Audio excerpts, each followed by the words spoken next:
الله الرحمن الرحیم۔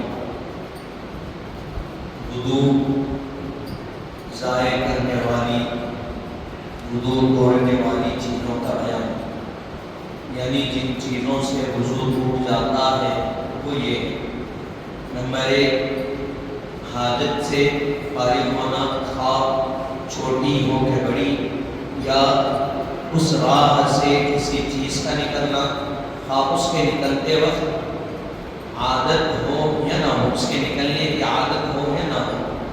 یعنی یہاں بتلایا جا رہا ہے کہ وضو ٹوٹنے کے لیے پہلی چیز یہ ہے کہ انسان ضرورت سے فارغ ہونا، خواہ کہ وہ ضرورت بڑی ہو یا چھوٹی ہو، یا پھر ان دونوں راستوں سے کسی اور چیز کا نکلنا، یعنی ہوا خارج ہوئی، کہا گیا اس سے وضو ٹوٹ جاتا ہے، چاہے وہ عادت کے موافق نکلو یا عادت کے علاوہ نکلو۔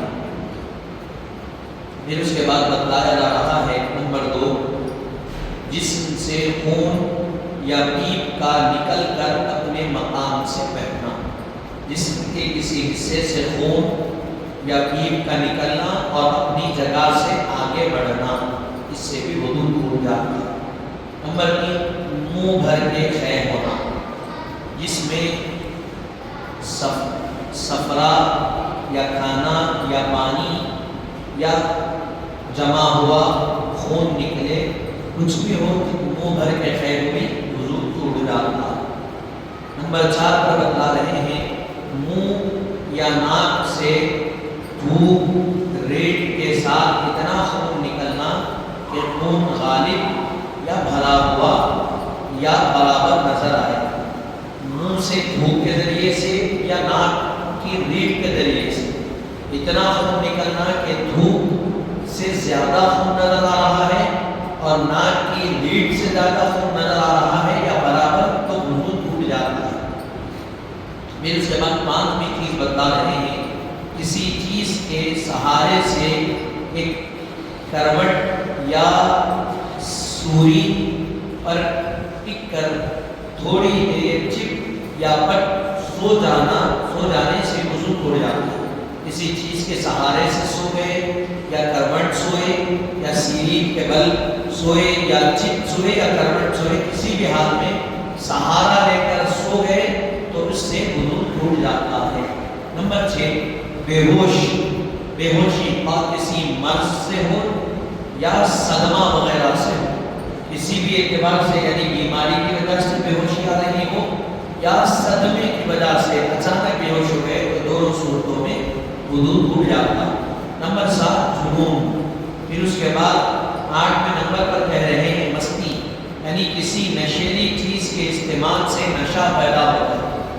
کوئی بھی نشے کی چیز استعمال کیے جس کی وجہ سے نشہ پیدا ہوا تو وضو ٹوٹ جاتا ہے۔ مثال کے طور پہ شراب پیے، گانجا پیے، ڈرگس پیے، یہ چیزوں سے جس سے نشہ پیدا ہوتا ہے، جو نشہ آور چیزیں ہیں جن کے ذریعے سے نشہ پیدا ہو جاتا ہے، استعمال کرنے کے بعد وضو ٹوٹ جاتا ہے۔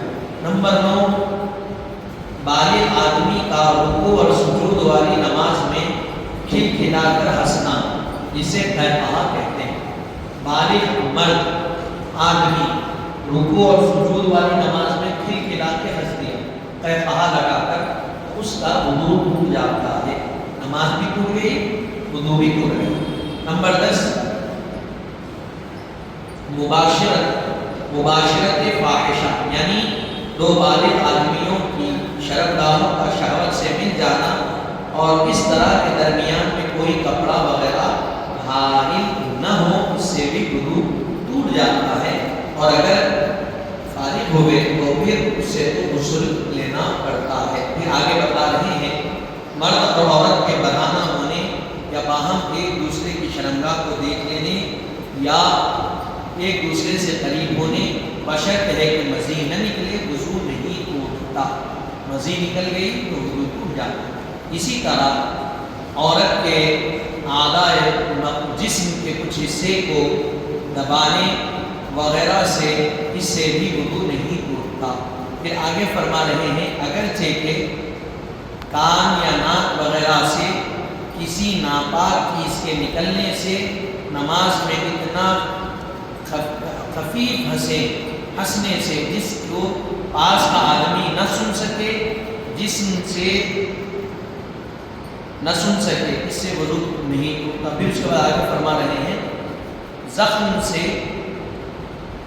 گوشت یا کسی ٹکڑا وغیرہ نکلا، وضو کے بعد سر منڈوانے یا ناخن کتروانے یا زخم کے اوپر کے جو کچھ کھال وغیرہ ہے نوچ ڈالنے سے وضو نہیں ٹوٹتا۔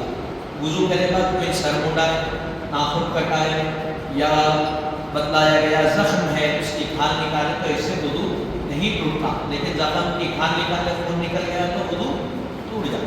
تو اسی طرح اوپر کیا بتلایا گیا، اتنا ہنسی آئی نماز میں کہ بازو جو آدمی ہے اس کو اس کا علم بھی نہیں ہوا تو اس سے وضو نہیں ٹوٹتا، اس کو سنے بھی نہیں آیا لیکن آنا نہیں چاہیے۔ پھر اس کے بعد آگے 15ویں نمبر پر فرما رہے ہیں حدث اصغر کے احکام۔ وضو ٹوٹنے سے جو شرعی حالت انسان کے جسم میں پیدا ہوتی ہے وہ حدث اصغر ہے، یعنی نمبر 2 حدث اصغر کی حالات یہ ہے۔ نمبر 1 حرام حدث اصغر، یعنی وضو ٹوٹنے سے جو شرعی حالت انسان کے جسم میں پیدا ہوتی ہے اس کو حدث اصغر کہا جاتا ہے۔ وضو ٹوٹ گیا انسان کا، اب وضو کی ضرورت ہے، تو جو انسان جو حالت میں ہے وضو ٹوٹنے کے بعد اس کو حدث اصغر کہا جاتا ہے۔ اب حدث اصغر کی حالت میں کیا ہے، حرام ہے۔ حدث اصغر میں نماز پڑھنا حرام ہے، خواہ نفل نماز ہو، فرض نماز 5 وقتہ ہو یا جمعہ ہو یا نماز عیدین ہو یا نماز جنازہ ہو، یا سجدہ کرنا ہو، خواہ سجدہ تلاوت ہو یا سجدہ شکر، یا بلا غلاف قرآن شریف کو چھونا، یہ ساری چیزیں کیا ہے، حرام ہے حدث اصغر والے مرد یا عورت۔ یعنی جس کو وضو نہیں ہے وہ نماز نہیں پڑھ سکتا، وہ سجدہ تلاوت و سجدہ شکر نہیں کر سکتا، اور بغیر غلاف کے قرآن مجید کو چھین نہیں سکتا۔ پھر اس کے بعد مکروہ تحریمی ہے۔ تحریمی یعنی پہلے بتلائے تھے اہل خدمت کی ابتدا میں مکروہ کی 2 قسمیں ہیں، مکروہ تحریمی، مکروہ تنزیہی۔ مکروہ تحریمی اس کو کہتے ہیں جو حرام کے قریب ہو، اور مکروہ تنزیہی اس کو کہتے ہیں جو حلال کے قریب ہو۔ تو مکروہ تحریمی کے بارے میں بتا رہے ہیں۔ مکروہ تحریمی کیا ہے، حدث اصغر میں خانہ کعبہ کا طواف کرنا، یہ مکروہ تحریمی ہے، حرام کے قریب۔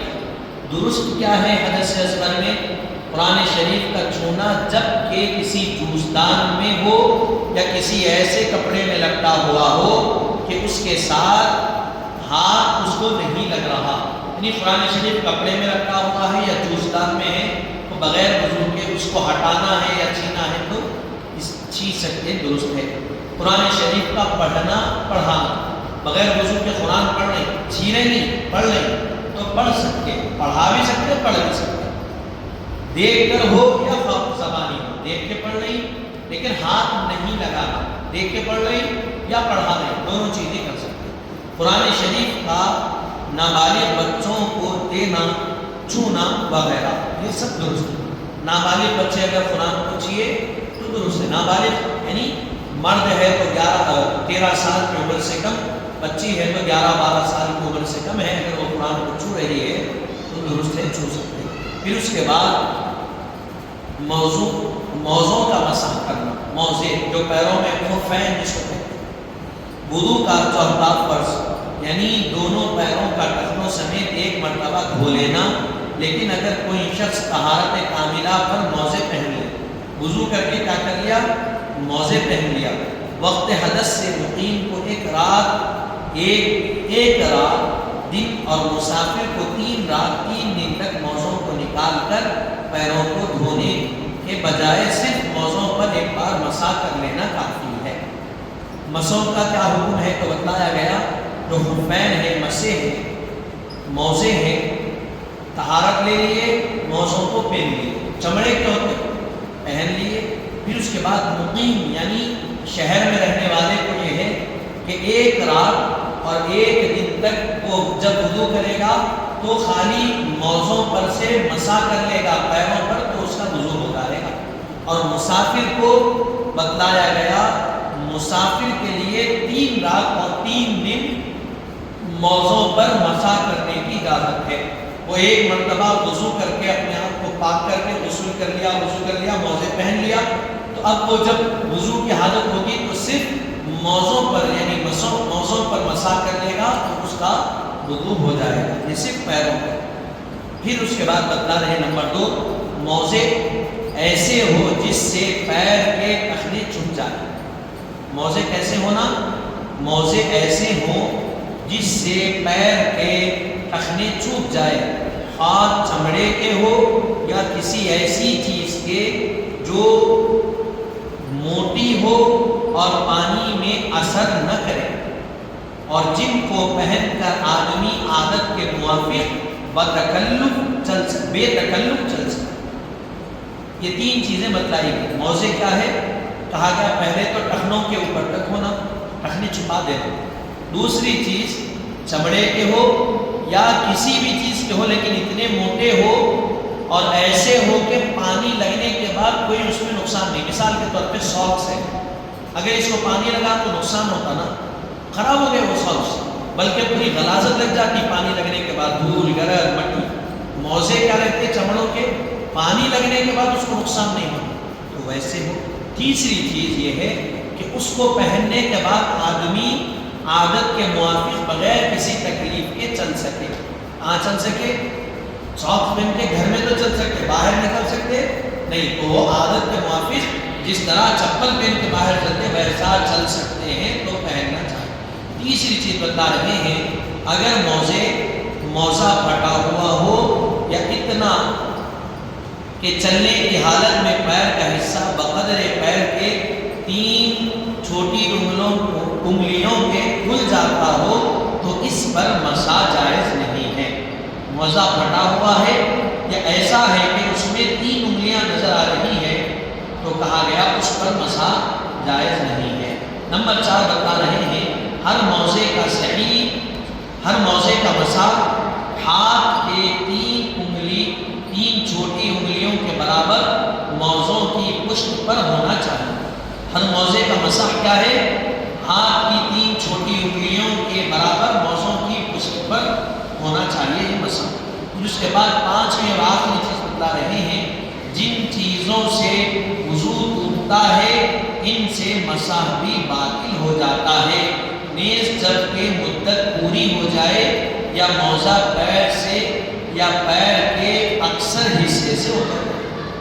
وضو جن چیزوں سے ٹوٹ گیا، موزوں کی جو مدت بتلائی گئی وہ ختم ہو گئی تو موزوں کا بھی مسح ختم ہو گیا، یا پھر موزے سے پیر نکلا یا پیر سے موزہ نکلا، دونوں صورتوں میں کیا ہوا؟ اتنا کہ اکثر حصہ پیر کا باہر آ گیا تو ختم، اس کا مسح ٹوٹ گیا، پھر دوبارہ آپ کو وہ کرنا پڑے گا۔ یہ کب ہے؟ وہ کڑاکے کی جو سردیاں ہوتی ہیں ان سردیوں میں اس کی اجازت دی گئی ہے۔ تو یہاں پر وضو کے مسائل ختم ہوئے۔